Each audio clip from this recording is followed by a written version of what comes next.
ನಮಸ್ತೆ ವೀಕ್ಷಕರೇ, ದೇಗುಲ ದರ್ಶನ ವಿಶೇಷ ಕಾರ್ಯಕ್ರಮಕ್ಕೆ ಸ್ವಾಗತ. ನಾನು ವೈಶಾಲಿ.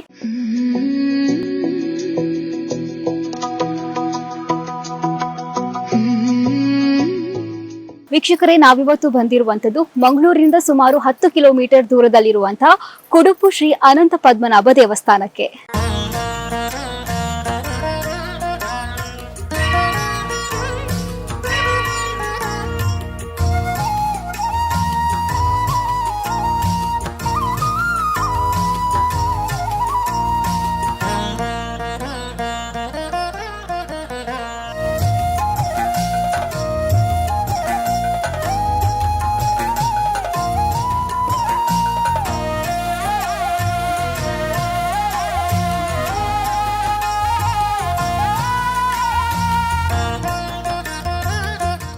ನಾಗಾರಾಧನೆಯ ಪ್ರಮುಖ ದೇವಸ್ಥಾನಗಳಲ್ಲಿ ಪ್ರಧಾನವಾಗಿ ಕುಕ್ಕೆ ಸುಬ್ರಹ್ಮಣ್ಯ ದೇವಸ್ಥಾನ ಒಂದನೆಯದಾದ್ರೆ, ಎರಡನೆಯದಾಗಿ ಇರುವಂತದ್ದು ಕುಡುಪು ಶ್ರೀ ಅನಂತ ಪದ್ಮನಾಭ ದೇವಸ್ಥಾನ. ಸಂತಾನ ಭಾಗ್ಯ ಇಲ್ಲದಂತವರು ಈ ದೇವಸ್ಥಾನಕ್ಕೆ ಬಂದು ಪರಿಶುದ್ಧ ಮನಸ್ಸಿನಿಂದ ಪ್ರಾರ್ಥಿಸಿದ್ರೆ ಸಂತಾನ ಭಾಗ್ಯವನ್ನ ಫಲಿಸಿದಂತ ಅದೆಷ್ಟೋ ಉದಾಹರಣೆಗಳು ಈ ದೇವಸ್ಥಾನದಲ್ಲಿ ನಾವು ಕಾಣಬಹುದು. ವಿಶೇಷವಾದಂತಹ ಪೂಜೆಗಳು, ಸರ್ಪ ಸಂಸ್ಕಾರ, ಆಶ್ಲೇಷ ಪೂಜೆ, ಇವೆಲ್ಲ ಪೂಜಾ ಕೈಕರ್ಯಗಳನ್ನ ಒಳಗೊಂಡು ಸಾವಿರಾರು ವರ್ಷಗಳ ಇತಿಹಾಸವನ್ನ ಈ ದೇವಸ್ಥಾನ ಹೊಂದಿದೆ. ಹಾಗಾಗಿ ಬನ್ನಿ ವೀಕ್ಷಕರೇ, ಇವತ್ತಿನ ಒಂದು ಸಂಚಿಕೆಯಲ್ಲಿ ಈ ದೇವಸ್ಥಾನದ ಮಹಿಮೆ ಎಂತಹದ್ದು, ಯಾವ ರೀತಿಯಾಗಿ ಹರಕೆಗಳು ಈ ದೇವಸ್ಥಾನಕ್ಕೆ ಸಲ್ಲಿಕೆಯಾಗುತ್ತೆ, ಇವೆಲ್ಲವನ್ನ ಇವತ್ತಿನ ಸಂಚಿಕೆಯಲ್ಲಿ ನಾವು ನೋಡ್ಕೊಂಡು ಬರೋಣ. ಪರಶುರಾಮರ ಸೃಷ್ಟಿಯ ಪುಣ್ಯ ಭೂಮಿ ತುಳುನಾಡಿನಲ್ಲಿ ನಾಗಾರಾಧನೆಗೆ ವಿಶಿಷ್ಟ ಹಾಗೂ ಮಹತ್ವದ ಸ್ಥಾನವಿದೆ.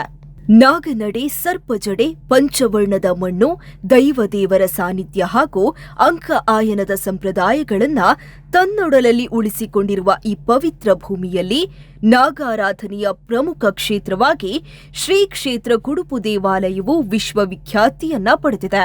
ಕರಾವಳಿಯ ಪ್ರಸಿದ್ಧ ನಾಗಾರಾಧನಾ ಕ್ಷೇತ್ರಗಳಲ್ಲಿ ಒಂದಾಗಿರುವ ಕುಡುಪು ಶ್ರೀ ಅನಂತ ಪದ್ಮನಾಭ ಸುಬ್ರಹ್ಮಣ್ಯ ದೇವಸ್ಥಾನವು ಪುರಾತನ ಇತಿಹಾಸ, ವಿಶಿಷ್ಟ ಸ್ಥಳ ಪುರಾಣ ಹಾಗೂ ಸ್ವಯಂಭೂ ಸಾನ್ನಿಧ್ಯದಿಂದ ಭಕ್ತರ ಶ್ರದ್ಧೆಯ ಕೇಂದ್ರವಾಗಿದೆ. ಅನಂತ ಪದ್ಮನಾಭ, ಸುಬ್ರಹ್ಮಣ್ಯ ಹಾಗೂ ನಾಗದೇವರ ಆರಾಧನೆಗೆ ವಿಶೇಷ ಮಹತ್ವ ಹೊಂದಿರುವ ಈ ಕ್ಷೇತ್ರಕ್ಕೆ ರಾಜ್ಯದ ವಿವಿಧ ಭಾಗಗಳಿಂದ ಮಾತ್ರವಲ್ಲದೆ ಹೊರ ಜಿಲ್ಲೆಗಳಿಂದ ಭಕ್ತರು ಆಗಮಿಸಿ ವಿವಿಧ ಸೇವೆಗಳನ್ನು ಸಲ್ಲಿಸುತ್ತಾರೆ. ಕ್ಷೇತ್ರದ ಪ್ರಧಾನ ಸಾನ್ನಿಧ್ಯದಲ್ಲಿ ಅನಂತ ಪದ್ಮನಾಭ ಹಾಗೂ ಸುಬ್ರಹ್ಮಣ್ಯ ದೇವರನ್ನ ನಿತ್ಯವೂ ಆರಾಧಿಸಲಾಗುತ್ತೆ. ದೇವರ ಹಿಂಭಾಗದಲ್ಲಿ ಲಕ್ಷ್ಮೀದೇವಿ, ದಕ್ಷಿಣ ಭಾಗದಲ್ಲಿ ಗಣಪತಿ, ಪೂರ್ವ ಭಾಗದಲ್ಲಿ ನವಗ್ರಹರು ಹಾಗೂ ಅಯ್ಯಪ್ಪ ಸ್ವಾಮಿ ಸೇರಿದಂತೆ ವಿವಿಧ ದೇವತಾ ಸಾನ್ನಿಧ್ಯಗಳಿವೆ. ಹಿಂಭಾಗದಲ್ಲಿ ವಾಸುಕಿ ಸುಬ್ರಹ್ಮಣ್ಯೇಶ್ವರ ನಾಗದೇವರ ವಿಶೇಷ ಸಾನ್ನಿಧ್ಯವಿದ್ದು ಇಲ್ಲಿ ನಿತ್ಯ ನೈಮಿತ್ತಿಕ ಪೂಜೆಗಳು ನಡೆಯುತ್ತವೆ. ವೀಕ್ಷಕರೇ, ಇದೀಗ ಈ ದೇವಸ್ಥಾನದ ಅರ್ಚಕರು ನಮ್ಮ ಜೊತೆ ಇದ್ದಾರೆ. ನಮಸ್ತೆ. ನಮಸ್ತೆ. ಹಲವಾರು ವಿಷಯಗಳಲ್ಲಿ ಪ್ರಸಿದ್ಧವಾದಂತಹ ಈ ಒಂದು ದೇವಸ್ಥಾನ, ಅದರಲ್ಲೂ ಪೂಜೆ, ಹರಕೆ ಅಂದ್ರೆ ಇಲ್ಲಿ ಪ್ರಮುಖವಾಗಿರುವಂತದ್ದು. ಹಾಗಾಗಿ ಅದರ ಬಗ್ಗೆ ಹೇಳಿ. ವರ್ಷಾವಧಿ ಪೂಜೆ ಯಾವ ರೀತಿ ಆಗುತ್ತೆ, ದಿನನಿತ್ಯದ ಪೂಜೆ ಯಾವ ರೀತಿ ಆಗುತ್ತೆ, ಹರಕೆಗಳೆಲ್ಲ ಯಾವ ರೀತಿಯಾಗಿ ಬರುತ್ತೆ ಈ ದೇವಸ್ಥಾನಕ್ಕೆ? ಪನ್ನಗಾಧಿಪತರ ದೇವೋ ಅನಂತೋ ನಾಮನಾಮದ ವಿಷ್ಣುಪೀಠಾತ್ಮನೇ ತುಭ್ಯಂ ನಾಗರಾಜಾಯತೆ ನಮಃ. ಸಹಸ್ರಶಿರಡಂ ಜಗದೇ ಕುಂಡಲಗೀತಾಂಬರಂ ಧೂಮ್ರ ಸಹಸ್ರಲೋಚನಂ ಉದಾರವೀಜಂ ವಿಶದಂ ಪ್ರಕಾಲಮಾನ್ಯನಂದಂ ಭುವನೇಕನಾಥಂ. ಈ ಕ್ಷೇತ್ರದಲ್ಲಿ ಸ್ವಯಂಭೂವಾದಂತಹ ಅನಂತ ಪದ್ಮನಾಭ ಸುಬ್ರಹ್ಮಣ್ಯ ಅಂತ ಹೇಳುವ 3 ದೇವರನ್ನು ನಾವು ನಿತ್ಯವೂ ಆರಾಧನೆ ಮಾಡ್ತೇವೆ. ಅದಲ್ಲದೆ ದೇವರ ಹಿಂದಿನ ಭಾಗದಲ್ಲಿ ಲಕ್ಷ್ಮೀ ದೇವಿಯು, ದಕ್ಷಿಣ ಭಾಗದಲ್ಲಿ ಗಣಪತಿಯು, ಅದೇ ರೀತಿಯಾಗಿ ಪೂರ್ವ ಭಾಗದಲ್ಲಿ ನವಗ್ರಹರು, ಅದೇ ರೀತಿಯಾಗಿ ಅಯ್ಯಪ್ಪ ಸ್ವಾಮಿಯು, ಅದೇ ರೀತಿಯಾಗಿ ಹಿಂಭಾಗದಲ್ಲಿ ವಾಸುಕಿ ಸುಬ್ರಹ್ಮಣ್ಯೇಶ್ವರ ನಾಗದೇವರನ್ನು, ವಿಶೇಷವಾಗಿ ದೇವರನ್ನು ನಿತ್ಯ ನೈಮಿತ್ಯವಾಗಿ ಇಲ್ಲಿ ಆರಾಧನೆ ಮಾಡುತ್ತೇವೆ. ರೀತಿಯಾಗಿ ವಿಶೇಷವಾಗಿ ಒಳಗಿರುವಂತಹ ಅನಂತ ಪದ್ಮನಾಭ ದೇವರಿಗೆ ನಿತ್ಯವೂ ಬೆಳಿಗ್ಗಿನ ಪ್ರಾತಃ ಕಾಲದಲ್ಲಿ 6:30 ಗಂಟೆಗೆ ನಿತ್ಯ ಪೂಜೆಯು, ಅದೇ ರೀತಿಯಾಗಿ ಪವಮಾನ ಅಭಿಷೇಕ ಅಂತ ಹೇಳುವಂತಹ ವಿಶೇಷವಾದಂಥ ಸೇವೆ ಇದೆ. ಭಕ್ತಾದಿಗಳು ಇಚ್ಛಿಸಿದಲ್ಲಿ ಆ ಸೇವೆಯನ್ನು ಪ್ರಾತಃ ಕಾಲದಲ್ಲಿ 7 ಗಂಟೆಯಿಂದ ಪ್ರಾರಂಭ ಮಾಡಿ ಪಾರಾಯಣ ಮಾಡುವುದರ ಮೂಲಕವಾಗಿ ದೇವರಿಗೆ ಅಭಿಷೇಕವನ್ನು ಮಾಡಿ ಅವರಿಗೆ ಬೇಕಾದ ರೀತಿಯಲ್ಲಿ ಅದರ ಸೇವೆಯ ಪ್ರಸಾದ. ತದನಂತರ ಮಧ್ಯಾಹ್ನದ ಹೊತ್ತಿನಲ್ಲಿ 10 ಗಂಟೆಯಿಂದ ನಿತ್ಯದ ಕಲಶವನ್ನು ಮಾಡಿ ಕಲಶಾಭಿಷೇಕ, ವಿಶೇಷವಾಗಿ ಪಂಚಾಮೃತ ದೇವರಿಗೆ ಅಭಿಷೇಕ ಮಾಡಿಕೊಂಡು ಕಲಶಾಭಿಷೇಕ ಮಾಡಿಕೊಂಡು ಮಧ್ಯಾಹ್ನದ ಪಂಚಾಮೃತೇಕ ಅಭಿಷೇಕ ಪೂಜೆಯು 11 ಗಂಟೆಗೆ, ಅದೇ ರೀತಿಯಾಗಿ 11:30 ಗಂಟೆಗೆ ಸಹಸ್ರನಾಮಾರ್ಚನೆಯು, ಮಧ್ಯಾಹ್ನ 12 ಗಂಟೆಗೆ ಮಹಾಪೂಜೆಯು ನೆರವೇರುತ್ತದೆ. ತದನಂತರ ಹಿಂದಿನ ಭಾಗದಲ್ಲಿರುವಂತಹ ವಾಸುಕಿ ಸುಬ್ರಹ್ಮಣ್ಯೇಶ್ವರ ದೇವರ ಸನ್ನಿಧಾನದಲ್ಲಿ ಪ್ರಾತಃ ಕಾಲದಲ್ಲಿ 8 ಗಂಟೆಗೆ ಆ ದೇವರಿಗೆ ವಿಶೇಷವಾಗಿ ಪಂಚಾಮೃತ ಅಭಿಷೇಕ, ತಂಬಿಲಾದಿ ಸೇವೆಗಳು. ಅದೇ ರೀತಿಯಾಗಿ ಮಧ್ಯಾಹ್ನ ಹೊತ್ತಿನಲ್ಲಿ ಪುನಃ ಬಂದಂತಹ ಭಕ್ತಾದಿಗಳ ಈ ಸಿಯಾಳ, ಅದೇ ರೀತಿಯಾಗಿ ಹಾಲನ್ನು ಎಲ್ಲನ್ನ ಹಾಕಿ ಆ ದೇವರಿಗೆ ಅಭಿಷೇಕ ಮಾಡಿ ದೇವರಿಗೆ ಮಧ್ಯಾಹ್ನದ ಪುನಃ ಒಂದು ಪೂಜೆಯನ್ನು ಮಾಡುತ್ತೇವೆ. ಅದೇ ರೀತಿಯಾಗಿ ಸಾಯಂಕಾಲ ಆ ರಾತ್ರಿಯ ಸಮಯದಲ್ಲಿ ದೇವರಿಗೆ 7:30 ಗಂಟೆಗೆ ರಾತ್ರಿಯ ಪೂಜೆಯು. ಅದೇ ರೀತಿಯಾಗಿ ವಿಶೇಷವಾಗಿ ಆ ದೇವರಿಗೆ ಒಳಗಡೆ ಹೂವಿನ ಪೂಜೆ ಅಂತ ಹೇಳುವಂತಹ ಒಂದು ವಿಶೇಷವಾದಂತಹ ಒಂದು ಸೇವೆ ಇದೆ. ಭಕ್ತಾದಿಗಳು ಇಚ್ಛಿಸಿದಲ್ಲಿ ಆ ಸೇವೆಯನ್ನು ರಾತ್ರಿ ಹೊತ್ತಿನಲ್ಲಿ ಒಂದು ದಿವಸದಲ್ಲಿ ಒಂದೇ ಹೂವಿನ ಪೂಜೆಯನ್ನು ಇಲ್ಲಿ ಮಾಡುವ ಪದ್ಧತಿ ಇದೆ. ಆ ಪದ್ಧತಿ ಪ್ರಕಾರವಾಗಿ ಆ ಸೇವೆಯನ್ನು ಮಾಡಿ ಭಕ್ತಾದಿಗಳಿಗೆ ಅವರಿಗೆ ಇಚ್ಛಿಸಿದಲ್ಲಿ ಅವರಿಗೆ ಯಾವ ರೀತಿಯಾದಂತಹ ಮನೋರಥ ಉಂಟು ಅದನ್ನು ಪ್ರಾರ್ಥನೆ ಮಾಡಿ ಬ್ರಹ್ಮಾರ್ಪಣೆ ಬಿಟ್ಟು ಅವರಿಗೆ ಪ್ರಸಾದವನ್ನು ನಾವು ಕೊಡ್ತಾ ಇದ್ದೇವೆ. ಅದೇ ವಿಶೇಷವಾಗಿ ದೇವರಿಗೆ ಸಹಸ್ರನಾಮಾರ್ಚನೆ, ಅದೇ ರೀತಿಯಾಗಿ ಅಷ್ಟೋತ್ತರಾರ್ಚನೆ, ಮಹಾಪೂಜೆ ಇತ್ಯಾದಿಗಳು ಸೇವೆಯೂ ನಡೆಯುತ್ತದೆ. ಗಣಪತಿ ದೇವರಿಗೆ ಬೆಳಗಿನ ಹೊತ್ತಿನಲ್ಲಿ ಅಪ್ಪಗಜ್ಜಾಯ, ಪಂಚಗಜ್ಜಾಯ ಸೇವೆಗಳು ಇತ್ಯಾದಿಗಳು ನಡೆಯುತ್ತದೆ. ಅದೇ ರೀತಿಯಾಗಿ ರಾತ್ರಿಯ ಹೊತ್ತಿನಲ್ಲಿ ಆ ಹೂವಿನ ಪೂಜೆ ಇದ್ರೆ ಲಕ್ಷ್ಮಿಗೆ ಮತ್ತು ಗಣಪತಿಗೆ ವಿಶೇಷವಾದಂತಹ ಒಂದು ಸೇವೆಯು ನಡೆಯುತ್ತಾ ಇರುವಂತಹ ಒಂದು ನಿತ್ಯದ ನಮ್ಮ ಒಂದು ದೇವರ ಒಂದು ಕರ್ತವ್ಯಗಳು. ಅದೇ ರೀತಿಯಾಗಿ ನವಗ್ರಹ ಗುಡಿಯಲ್ಲಿಯೂ ಕೂಡ ಭಕ್ತಾದಿಗಳು ಇಚ್ಛಿಸಿದಲ್ಲಿ ಅವರವರ ಹೆಸರಿನಲ್ಲಿ ಅವರವರ ಒಂದು ನವಗ್ರಹರ ಜಪಗಳನ್ನು ಮಾಡಿ ಅವರಿಗೆ ಅದನ್ನು ಪ್ರಸಾದವನ್ನು ಕೊಡ್ತೇವೆ. ಅಯ್ಯಪ್ಪ ಸ್ವಾಮಿಯೂ ಕೂಡ ಅದೇ ರೀತಿಯಾಗಿ ಪ್ರಸಾದವನ್ನು ಕೊಡ್ತೇವೆ. ಅದೇ ರೀತಿಯಾಗಿ ಹಿಂಭಾಗದಲ್ಲಿ ನಾಗನ ಆ ಒಂದು ವಿಶೇಷವಾದಂತಹ ಸನ್ನಿಧಾನದಲ್ಲಿ ಸಾಯಂಕಾಲದ ಹೊತ್ತಿನಲ್ಲಿ ಆ ಭಕ್ತರು ಇಚ್ಛಿಸಿದಂತಹ ಒಂದು ಆಶ್ಲೇಷ ಬಲಿ ಪೂಜೆ ಅಂತ ಹೇಳುವಂತಹ ಒಂದು ವಿಶೇಷವಾದಂತಹ ಒಂದು ಪೂಜೆ ನಡೀತಾ ಇದೆ. ಅದನ್ನು ಭಕ್ತಾದಿಗಳು 15 ದಿವಸದ ಮುಂಚೆ ಅದನ್ನು ಮುಂಗಡವಾಗಿ ಅವರು ಮುಂಗಡ ಒಂದು ಹಣ ಕೊಟ್ಟು ಅದನ್ನು ಬೇಕಾದಂತೆ ಬುಕ್ ಮಾಡಿಕೊಂಡು ಆ ಸೇವೆಯನ್ನು ಇಚ್ಛಿಸಿದಲ್ಲಿ ಸಾಯಂಕಾಲದ ಹೊತ್ತಿನಲ್ಲಿ ಆಶ್ಲೇಷ ಬಲಿ ಸೇವೆಯನ್ನು ಮಾಡ್ತಾ ಇದ್ದೇವೆ. ಒಂದು ಹೆಸರಿನಲ್ಲಿ ಒಂದೇ ಪೂಜೆ, ಹೀಗೆ ಬೇರೆ ಬೇರೆ ಮಂಡಲಗಳನ್ನು 25 ಪೂಜೆ ಇದ್ರೆ 25 ಮಂಡಲಗಳನ್ನು ಹಾಕಿ ಅದಕ್ಕೆ ಬೇಕಾದಂತಹ ಬ್ರಾಹ್ಮಣರು ಒಂದು ಪೂಜೆಗೆ ಒಂದು ಮಂಡಲಕ್ಕೆ ಒಂದೊಂದು ಬ್ರಾಹ್ಮಣರು ಕೂತುಕೊಂಡು ಪೂಜೆ ಮಾಡುವಂತಹ ಒಂದು ಪದ್ಧತಿ. ಅದೇ ರೀತಿಯಾಗಿ ಪೂಜೆಯ ಅರ್ಚಕರು ವಿಶೇಷವಾಗಿ ಮಂತ್ರವನ್ನು ಅವರಿಗೆ ಹೇಳುವುದರ ಮೂಲಕವಾಗಿ ಆ ಒಂದು ವಿಶೇಷವಾದಂತಹ ಆಶ್ಲೇಷ ಬಲಿ ಸೇವೆಯು ಈ ಕ್ಷೇತ್ರದಲ್ಲಿ ನಡೆಯುತ್ತದೆ. ಅದಲ್ಲದೆ ವಿಶೇಷವಾಗಿ ಇಲ್ಲಿ ಉರುಳು ಸೇವೆ ಅಂತ ಹೇಳುವಂತಹ ಒಂದು ಸೇವೆ ನಡೆಯುತ್ತದೆ. ಪ್ರಾತಃ ಕಾಲದಲ್ಲಿ ಕೆರೆಯಲ್ಲಿ ಮಿಂದು ಆ ಹೊರಗಿನ ಅಂಗಣದಲ್ಲಿ ಉರುಳು ಸೇವೆಯನ್ನು ಮಾಡುವಂತಹ ಒಂದು ಪದ್ಧತಿಯೂ ಕೂಡ ಇದೆ.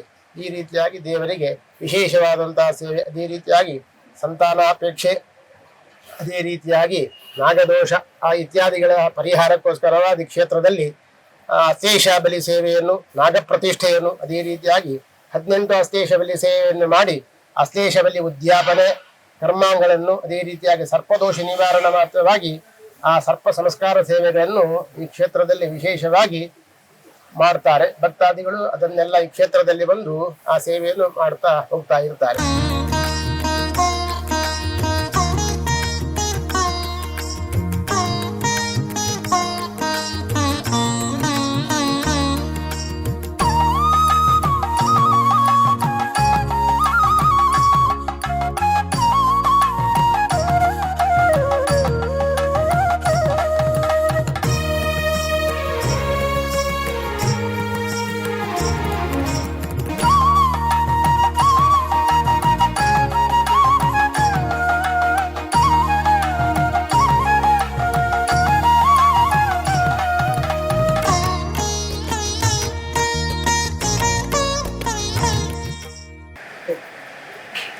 ವೀಕ್ಷಕರೇ, ಇದೀಗ ನಮ್ಮ ಜೊತೆ ಕುಡುಪು ದೇವಸ್ಥಾನದ ತಂತ್ರಿಗಳು ನಮ್ಮ ಜೊತೆ ಇದ್ದಾರೆ. ಸರ್ ನಮಸ್ತೆ.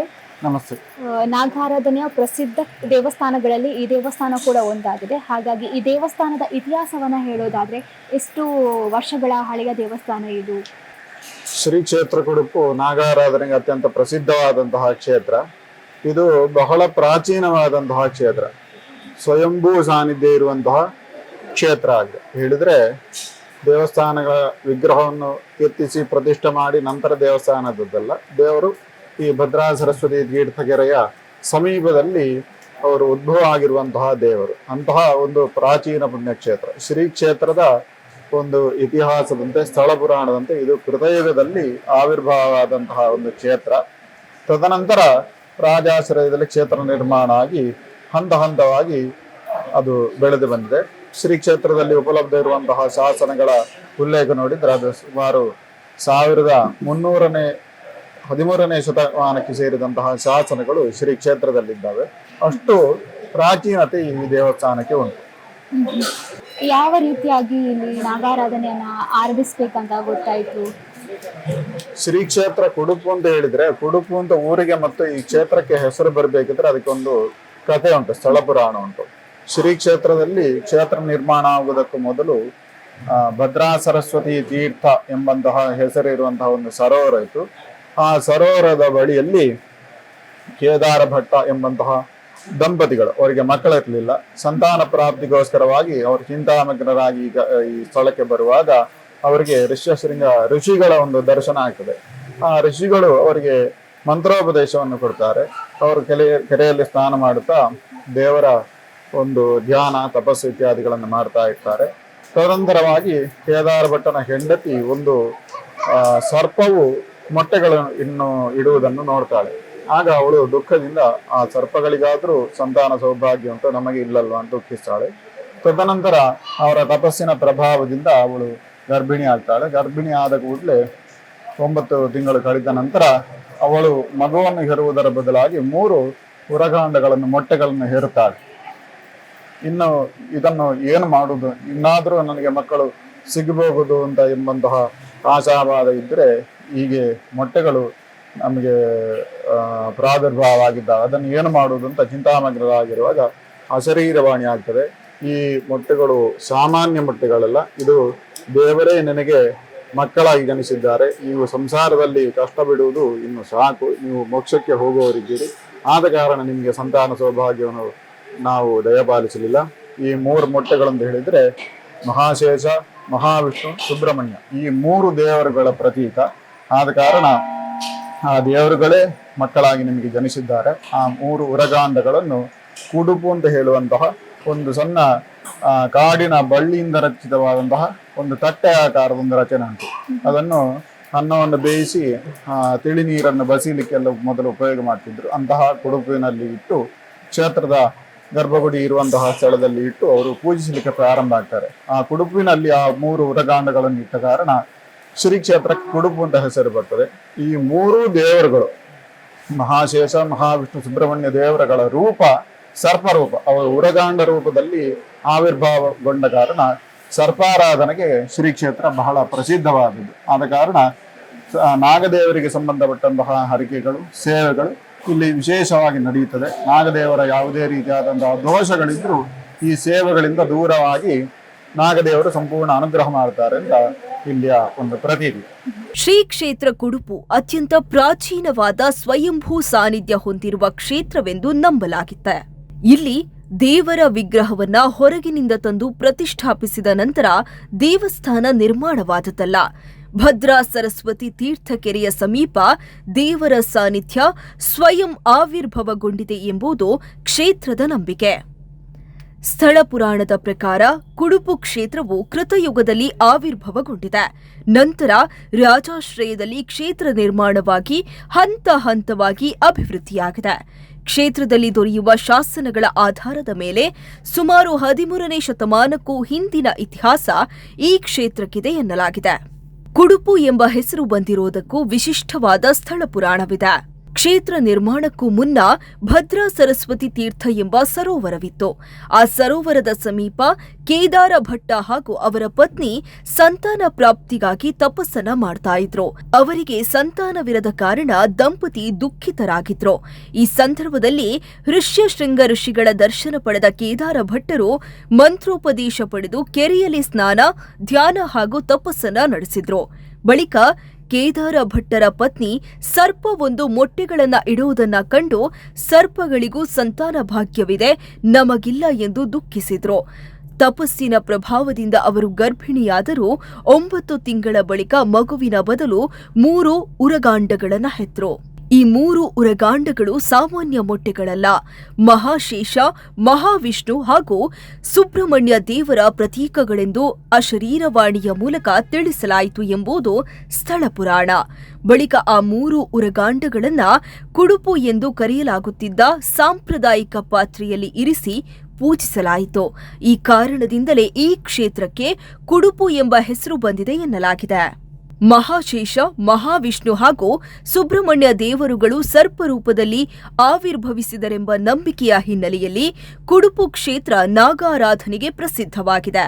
ನಾಗದೇವರಿಗೆ ಸಂಬಂಧಿಸಿದ ಹರಕೆ, ಪೂಜೆ ಹಾಗೂ ವಿವಿಧ ಸೇವೆಗಳಿಗೆ ಇಲ್ಲಿ ವಿಶೇಷ ಮಹತ್ವವಿದೆ. ಕುಡುಪು ಕ್ಷೇತ್ರದಲ್ಲಿ ನಾಗದೇವರನ್ನ ಆರೋಗ್ಯ, ಸಂತಾನ ಪ್ರಾಪ್ತಿ ಹಾಗೂ ವಿವಿಧ ನಾಗದೋಷಗಳ ಪರಿಹಾರಕ್ಕಾಗಿ ಭಕ್ತರು ಆರಾಧಿಸುತ್ತಾರೆ. ಚರ್ಮಕ್ಕೆ ಸಂಬಂಧಿಸಿದ ತೊಂದರೆಗಳು, ನರ ಸಂಬಂಧಿತ ಸಮಸ್ಯೆಗಳು ಹಾಗೂ ವಿವಿಧ ಶಾರೀರಿಕ ಸಮಸ್ಯೆಗಳ ನಿವಾರಣೆಗಾಗಿ ಕ್ಷೇತ್ರದ ತೀರ್ಥ ಸ್ನಾನ ಮತ್ತು ಅಂಗ ಪ್ರದಕ್ಷಿಣೆಯನ್ನ ಭಕ್ತರು ವಿಶೇಷವಾಗಿ ಕೈಗೊಳ್ಳುತ್ತಾರೆ ಎಂಬ ನಂಬಿಕೆ ಇದೆ. ಶ್ರೀದೇವರಿಗೆ ಪಂಚಾಮೃತಾಭಿಷೇಕ, ನಾಗದೇವರಿಗೆ ತಂಬಿಲ ಸೇವೆ, ಆಶ್ಲೇಷ ಬಲಿ ಸೇರಿದಂತೆ ಹಲವು ಸೇವೆಗಳು ಇಲ್ಲಿ ನಡೆಯುತ್ತೆ. ಭಕ್ತರು ತಮ್ಮ ಹರಕೆ ಹಾಗೂ ಶ್ರದ್ಧೆಯ ಅನುಸಾರ ನಾಗಶಿಲೆಗಳನ್ನು ಪ್ರತಿಷ್ಠಾಪಿಸುತ್ತಾರೆ. ಕ್ಷೇತ್ರದ ಹಿಂಭಾಗದಲ್ಲಿರುವ ನಾಗವನದಲ್ಲಿ 650ಕ್ಕೂ ಅಧಿಕ ನಾಗಶಿಲೆಗಳು ಇವೆ ಎಂದು ಕ್ಷೇತ್ರದ ಅರ್ಚಕರು ತಿಳಿಸಿದ್ದಾರೆ.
ಇವುಗಳಲ್ಲಿ ಹಲವು ಸಂತಾನ ಪ್ರಾಪ್ತಿ, ರೋಗ ನಿವಾರಣೆ ಹಾಗೂ ನಾಗದೋಷ ಪರಿಹಾರಕ್ಕಾಗಿ ಭಕ್ತರು ಹರಕೆಯ ರೂಪದಲ್ಲಿ ಸಮರ್ಪಿಸಿದ್ದಾಗಿದೆ.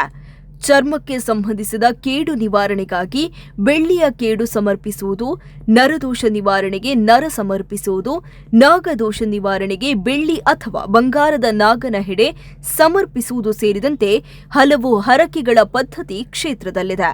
ದೇವರ ಅನುಗ್ರಹದಿಂದ ಹಲವು ಭಕ್ತರ ಇಷ್ಟಾರ್ಥಗಳು ನೆರವೇರಿವೆ ಎಂಬ ನಂಬಿಕೆ ಕ್ಷೇತ್ರದಲ್ಲಿ ಗಾಢವಾಗಿವೆ. ಕುಡುಪು ಕ್ಷೇತ್ರದಲ್ಲಿ ಆಶ್ಲೇಷ ಬಲಿ ಸೇವೆಗೆ ವಿಶೇಷ ಮಹತ್ವವಿದೆ. ಸಂತಾನ ಪ್ರಾಪ್ತಿ, ನಾಗದೋಷ ಹಾಗೂ ಇತರ ಮನೋರಥಗಳಿಗಾಗಿ ಭಕ್ತರು ಈ ಸೇವೆಯನ್ನ ಸಲ್ಲಿಸುತ್ತಾರೆ. ಆಶ್ಲೇಷ ಬಲಿ ಸೇವೆಯನ್ನ ಮುಂಗಡವಾಗಿ ಕಾಯ್ದಿರಿಸುವ ವ್ಯವಸ್ಥೆ ಇದ್ದು, ಒಂದೊಂದು ಪೂಜೆಗೆ ಪ್ರತ್ಯೇಕ ಮಂಡಲ ಹಾಗೂ ಅರ್ಚಕರ ಮೂಲಕ ವಿಧಿವಿಧಾನಗಳನ್ನು ನೆರವೇರಿಸಲಾಗುತ್ತೆ. ಆಶ್ಲೇಷ ನಕ್ಷತ್ರದ ದಿನಗಳಲ್ಲಿ ಸೇವೆಗೆ ಹೆಚ್ಚಿನ ಬೇಡಿಕೆ ಇರುತ್ತೆ.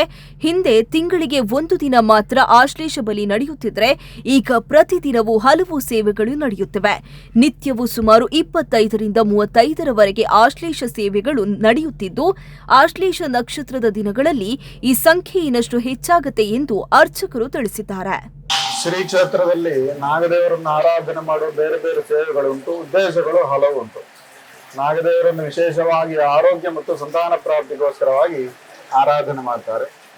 ಆರೋಗ್ಯಕ್ಕೆ ಸಂಬಂಧಪಟ್ಟ ಚರ್ಮ ವ್ಯಾಧಿಗಳು, ಹಾಗೆ ನರಕ್ಕೆ ಸಂಬಂಧಪಟ್ಟಂತಹ ದೋಷಗಳು, ಹಾಗೆ ಶಾರೀರಿಕವಾದಂತಹ ದೋಷಗಳು, ಇದೆಲ್ಲ ಪರಿಹಾರ ಆಗುವುದಕ್ಕೋಸ್ಕರ ಶ್ರೀ ಕ್ಷೇತ್ರದಲ್ಲಿ ತೀರ್ಥಸ್ನಾನ ಮಾಡುವುದು ಬಹಳ ವಿಶೇಷ. ಅದೇ ರೀತಿ ಅಂಗ ಪ್ರದಕ್ಷಿಣೆ ಅದು ಬಹಳ ವಿಶೇಷವಾಗಿ ಇಲ್ಲಿ ಜನರು ಮಾಡ್ತಾರೆ. ಅದಕ್ಕೆ ಸರಿಯಾದಂತಹ ಫಲವನ್ನು ದೇವರು ಅನುಗ್ರಹಿಸ್ತಾರೆ. ಅದಲ್ಲದೆ ಶ್ರೀದೇವರಿಗೆ ಪಂಚಾಮೃತಾಭಿಷೇಕ, ಹಾಗೆ ನಾಗದೇವರಿಗೆ ತಂಬಿಲ ಸೇವೆ ಇತ್ಯಾದಿಗಳು ನಡೆಯುತ್ತದೆ. ಅದಲ್ಲದೆ ಸಂಜೆಯ ಹೊತ್ತಿನಲ್ಲಿ ಆಶ್ಲೇಷ ಬಲಿ ಸೇವೆ ನಡೀತದೆ. ಇನ್ನೂ ವಿಶೇಷವಾಗಿದ್ರೆ ಶ್ರೀ ಕ್ಷೇತ್ರದಲ್ಲಿ ನಾಗಶಿಲಾ ಪ್ರತಿಷ್ಠಾಪನೆಯನ್ನು ಭಕ್ತರು ಮಾಡುತ್ತಾರೆ. ಅವರವರ ಭಕ್ತಿಗೆ ಅನುಸಾರವಾಗಿ ಅವರ ಶ್ರದ್ಧೆಯನ್ನು ಹೊಂದಿಕೊಂಡು ದೇವರು ಎಲ್ಲರಿಗೂ ಅನುಗ್ರಹ ಮಾಡ್ತಾರೆ. ಶ್ರೀ ಕ್ಷೇತ್ರದ ಹಿಂಬದಿಯಲ್ಲಿರುವಂತಹ ನಾಗಬನದಲ್ಲಿ 650ಕ್ಕೂ ಮಿಕ್ಕಿ ನಾಗಶಿಲೆಗಳು ಕಾಣಿಸ್ತವೆ. ಎಲ್ಲವೂ ಸಹ ಒಬ್ಬೊಬ್ಬರ ಸೇವಾ ರೂಪದಲ್ಲಿ, ಹರಿಕೆ ರೂಪದಲ್ಲಿ ಸಂದಾಯವಾದಂತಹದ್ದು. ಸಂತಾನ ಪ್ರಾಪ್ತಿಗೋಸ್ಕರವಾಗಿ, ರೋಗ ನಿವಾರಣೆಗೋಸ್ಕರವಾಗಿ, ಸ್ಥಳ ಸಂಬಂಧವಾದಂತಹ ನಾಗದೋಷ ನಿವಾರಣೆಗೋಸ್ಕರವಾಗಿ ಈ ಎಲ್ಲ ಸೇವೆಗಳನ್ನು ಭಕ್ತರು ನಡೆಸ್ತಾರೆ. ಅದಲ್ಲದೆ ಚರ್ಮಕ್ಕೆ ಸಂಬಂಧಪಟ್ಟಂತಹ ಕೇಡು ಇತ್ಯಾದಿಗಳು ನಿವಾರಣೆ ಆಗ್ಲಿಕ್ಕೋಸ್ಕರವಾಗಿ ಬೆಳ್ಳಿಯ ಕೇಡು ಇತ್ಯಾದಿಗಳನ್ನು ಸಮರ್ಪಣೆ ಮಾಡುವುದು, ನರದೋಷ ನಿವಾರಣೆಗೆ ನರ ಸಮರ್ಪಣೆ ಮಾಡುವುದು, ಸ್ಥಳದ ನಾಗದೋಷ ಸಮರ್ಪಣೆ ದೂರ ಆಗುವುದಕ್ಕೋಸ್ಕರವಾಗಿ ಬೆಳ್ಳಿಯ ನಾಗನ ಹೆಡೆ, ಬಂಗಾರದ ನಾಗನ ಹೆಡೆ ಇತ್ಯಾದಿಗಳನ್ನು ಕ್ಷೇತ್ರಕ್ಕೆ ಸಮರ್ಪಿಸುವಂತಹ ಪರಿಪಾಠ ಉಂಟು. ಈ ಎಲ್ಲ ಸೇವೆಗಳು ಭಗವಂತನ ಅನುಗ್ರಹದಿಂದ ನಡೀತಾ ಉಂಟು. ದೇವರು ಎಲ್ಲರಿಗೂ ಅನುಗ್ರಹ ಮಾಡುತ್ತಾ ಇದ್ದಾರೆ. ಅನೇಕ ಭಕ್ತರು ಇಲ್ಲಿಗೆ ಬಂದು ದೇವರ ಪ್ರಾರ್ಥನೆ ಮಾಡಿ ಪ್ರಸಾದ ತೆಗೆದುಕೊಂಡ ನಂತರ ರೋಗ ಗುಣ ಆಗಿದೆ, ಸಂತಾನ ಪ್ರಾಪ್ತಿಯಾಗಿದೆ ಎಂದು ಹೇಳುವಂತಹ ಅನೇಕ ನಿದರ್ಶನಗಳನ್ನು ನಾವು ಪ್ರತಿನಿತ್ಯ ಕೇಳ್ತಾ ಇದ್ದೇವೆ. ಕ್ಷೇತ್ರದಲ್ಲಿ ಉರುಳು ಸೇವೆಯು ವಿಶೇಷ ಹರಕೆಯಾಗಿದೆ. ಭಕ್ತರು ಮುಂಜಾನೆ ಕೆರೆಯಲ್ಲಿ ಸ್ನಾನ ಮಾಡಿ ದೇವಸ್ಥಾನದ ಹೊರಾಂಗಣದಲ್ಲಿ ಉರುಳು ಸೇವೆ ಸಲ್ಲಿಸುತ್ತಾರೆ. ಸಂತಾನಾಪೇಕ್ಷೆ, ನಾಗದೋಷ ಹಾಗೂ ಸರ್ಪದೋಷ ನಿವಾರಣೆಗಾಗಿ ಆಶ್ಲೇಷ ಬಲಿ, ನಾಗ ಪ್ರತಿಷ್ಠೆ, 18 ಆಶ್ಲೇಷ ಬಲಿ ಸೇವೆ, ಆಶ್ಲೇಷ ಬಲಿ ಉದ್ಯಾಪನೆ ಹಾಗೂ ಸರ್ಪ ಸಂಸ್ಕಾರ ಸೇರಿದಂತೆ ವಿವಿಧ ಸೇವೆಗಳು ನಡೆಯುತ್ತವೆ.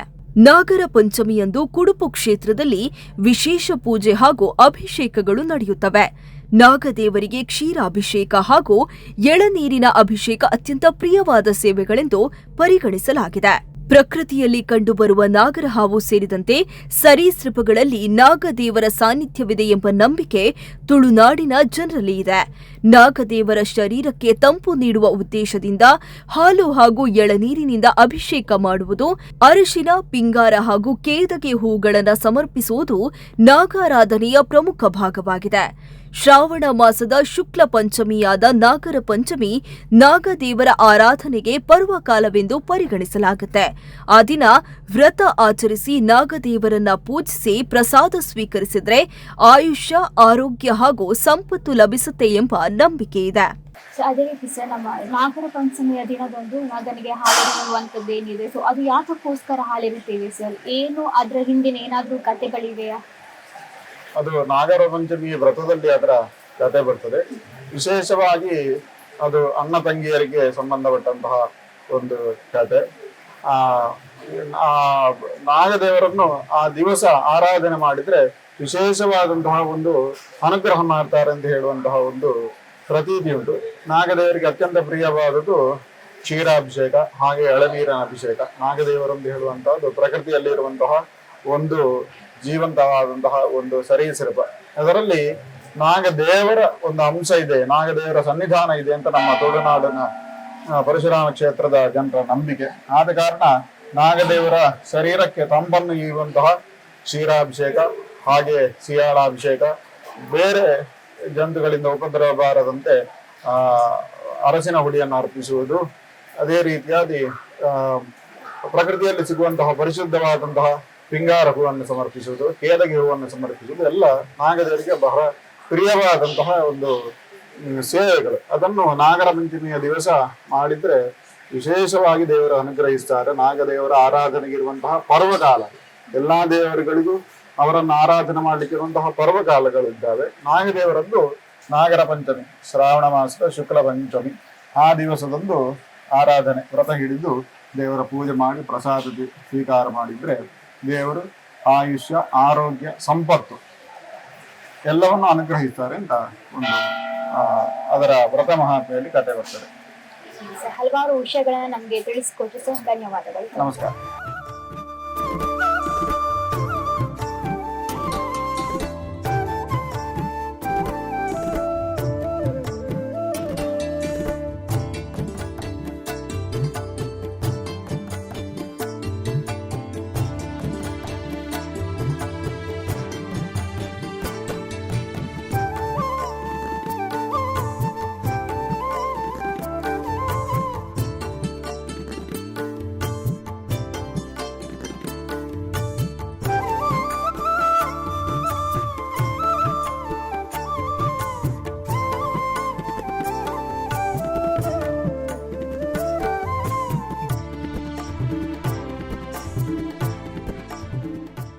ಕ್ಷೇತ್ರದಲ್ಲಿ ಪ್ರತಿದಿನ ಮುಂಜಾನೆ 6:30ಕ್ಕೆ ನಿತ್ಯ ಪೂಜೆ ನಡೆಯುತ್ತೆ. ಬಳಿಕ ಭಕ್ತರ ಇಚ್ಛೆಯಂತೆ ಪವಮಾನ ಅಭಿಷೇಕ ಸೇವೆ ನೆರವೇರುತ್ತೆ. ಬೆಳಗ್ಗೆ 7 ಗಂಟೆಯಿಂದ ಪಾರಾಯಣದೊಂದಿಗೆ ದೇವರಿಗೆ ವಿಶೇಷ ಅಭಿಷೇಕ ನಡೆಸಲಾಗುತ್ತೆ. ಮಧ್ಯಾಹ್ನ 10 ಗಂಟೆಯಿಂದ ಕಲಶ ಪೂಜೆ ಹಾಗೂ ಕಲಶಾಭಿಷೇಕ ನಡೆಯುತ್ತೆ. ಬಳಿಕ ಪಂಚಾಮೃತಾಭಿಷೇಕ, 11:30ಕ್ಕೆ ಸಹಸ್ರನಾಮಾರ್ಚನೆ ಹಾಗೂ ಮಧ್ಯಾಹ್ನ 12 ಗಂಟೆಗೆ ಮಹಾಪೂಜೆ ನೆರವೇರುತ್ತೆ. ವಾಸುಕಿ ಸುಬ್ರಹ್ಮಣ್ಯೇಶ್ವರ ಸನ್ನಿಧಿಯಲ್ಲಿ ಬೆಳಗ್ಗೆ 8 ಗಂಟೆಗೆ ಪಂಚಾಮೃತಾಭಿಷೇಕ, ತಂಬಿಲ ಸೇರಿದಂತೆ ವಿವಿಧ ಸೇವೆಗಳು ನಡೆಯುತ್ತವೆ. ಸಂಜೆ 7:30ಕ್ಕೆ ರಾತ್ರಿ ಪೂಜೆ ನೆರವೇರುತ್ತದೆ. ಭಕ್ತರ ಹರಕೆಯಂತೆ ಹೂವಿನ ಪೂಜೆಯು ಇಲ್ಲಿಯೂ ನಡೆಯುತ್ತದೆ. ಗಣಪತಿ ದೇವರಿಗೆ ಬೆಳಗ್ಗೆ ಅಪ್ಪ ಕಜ್ಜಾಯ, ಪಂಚಕಜ್ಜಾಯ ಸೇರಿದಂತೆ ವಿವಿಧ ಸೇವೆಗಳು ನಡೆಯುತ್ತವೆ. ನವಗ್ರಹ ಸನ್ನಿಧಿಯಲ್ಲಿ ಭಕ್ತರ ಹೆಸರಿನಲ್ಲಿ ನವಗ್ರಹ ಜಪ ನಡೆಸಿ ಪ್ರಸಾದ ವಿತರಿಸಲಾಗುತ್ತೆ. ಅಯ್ಯಪ್ಪ ಸ್ವಾಮಿ ಸನ್ನಿಧಿಯಲ್ಲೂ ವಿಶೇಷ ಸೇವೆಗಳು ನಡೆಯುತ್ತವೆ. ನಾಗರ ಪಂಚಮಿ ದಿನದಂದು ಕ್ಷೇತ್ರದಲ್ಲಿ ಮುಂಜಾನೆ 5:30ರಿಂದಲೇ ನಾಗಬನದಲ್ಲಿರುವ ನಾಗಶಿಲೆಗಳಿಗೆ ಭಕ್ತರು ತಂದ ಹಾಲು ಹಾಗೂ ಎಳನೀರಿನಿಂದ ಅಭಿಷೇಕ ಆರಂಭಿಸಲಾಗುತ್ತೆ. ಬಳಿಕ ಪಂಚಾಮೃತಾಭಿಷೇಕ ಹಾಗೂ ವಿಶೇಷ ಪೂಜೆ ನೆರವೇರುತ್ತೆ. ಮಧ್ಯಾಹ್ನದ ವೇಳೆ ಭಕ್ತರು ಸಮರ್ಪಿಸುವ ಹಾಲು ಮತ್ತು ಎಳನೀರಿನ ಅಭಿಷೇಕಗಳನ್ನು ಪೂರ್ಣಗೊಳಿಸಿ ಮಹಾಪೂಜೆ ನೆರವೇರಿಸಲಾಗುತ್ತೆ. ಆ ಬಳಿಕ ನಾಗದೇವರಿಗೆ ಮತ್ತಷ್ಟು ಅಭಿಷೇಕಗಳನ್ನು ನಡೆಸಲಾಗುವುದಿಲ್ಲ. ಭಕ್ತರಿಗೆ ಬೆಳಗ್ಗೆಯಿಂದ ಸಂಜೆ ಹಾಗೂ ರಾತ್ರಿಯವರೆಗೆ ಸೇವಾ ಪ್ರಸಾದ ವಿತರಿಸುವ ವ್ಯವಸ್ಥೆ ಮಾಡಲಾಗುತ್ತೆ. ಕುಡುಪು ಕ್ಷೇತ್ರಕ್ಕೆ ಆಗಮಿಸುವ ಭಕ್ತರು ವಿವಿಧ ಹರಕೆಗಳನ್ನು ಸಲ್ಲಿಸಿ ದೇವರ ಅನುಗ್ರಹವನ್ನ ಪಡೆಯುತ್ತಾರೆ. ತಮ್ಮ ಮನೋರಥಗಳು ಈಡೇರಿವೆ, ಆರೋಗ್ಯ ಸಮಸ್ಯೆಗಳು ನಿವಾರಣೆಯಾಗಿವೆ ಹಾಗೂ ಸಂತಾನ ಪ್ರಾಪ್ತಿ ದೊರೆತಿದೆ ಎಂಬ ಅನುಭವಗಳನ್ನು ಭಕ್ತರು ಹಂಚಿಕೊಳ್ಳುತ್ತಾರೆ ಎಂದು ಕ್ಷೇತ್ರದ ಅರ್ಚಕರು ತಿಳಿಸಿದ್ದಾರೆ. ನಾಗಾರಾಧನೆ, ಪುರಾತನ ಸ್ಥಳ ಪುರಾಣ, ಸ್ವಯಂಭೂ ಸಾನ್ನಿಧ್ಯ ಹಾಗೂ ವಿಶಿಷ್ಟ ಸೇವಾ ಪದ್ಧತಿಗಳಿಂದಾಗಿ ಕುಡುಪು ಶ್ರೀ ಅನಂತ ಪದ್ಮನಾಭ ಸುಬ್ರಹ್ಮಣ್ಯ ದೇವಸ್ಥಾನವು ಕರಾವಳಿಯ ಪ್ರಮುಖ ಧಾರ್ಮಿಕ ಕ್ಷೇತ್ರಗಳಲ್ಲಿ ಒಂದಾಗಿ ಗುರುತಿಸಿಕೊಂಡಿದೆ. ನಾಗದೋಷ ನಿವಾರಣೆ, ಸಂತಾನ ಪ್ರಾಪ್ತಿ, ಆರೋಗ್ಯ ಹಾಗೂ ವಿವಿಧ ಹರಕೆಗಳಿಗಾಗಿ ಭಕ್ತರು ಕ್ಷೇತ್ರಕ್ಕೆ ಆಗಮಿಸಿ ದೇವರ ದರ್ಶನ ಪಡೆದು ಸೇವೆಯನ್ನ ಸಲ್ಲಿಸುತ್ತಿದ್ದಾರೆ.